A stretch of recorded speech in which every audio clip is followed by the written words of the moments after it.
పవిత్రమైనది గరుడైన దేవుడు ఏర్పరచినది వివాహమన్నది పవిత్రమైనది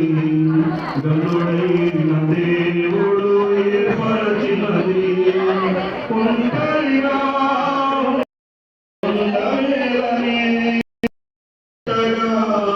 ఉండవేలని శిరసుగా నిలవాలని శిరసుగా నిలవాలని పురుషుని నియమించినాడు దేవుడు పురుషుని నియమించినాడు దేవుడు వివాహమన్నది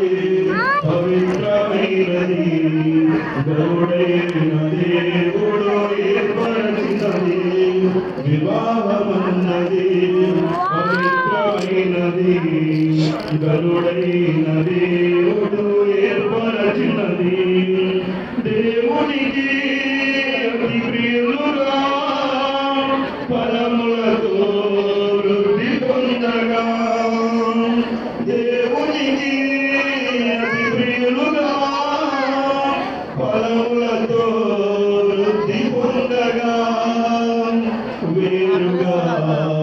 ఉన్నవారిని వేరుగా ఉన్నవారిని ఒకటిగా ఇలా చేసినాడు దేవుడు ఒకటిగా ఇలా చేసినాడు దేవుడు వివాహమన్నది పవిత్రమైనది గరుడైన దేవుడు ఏర్పరచినది వివాహ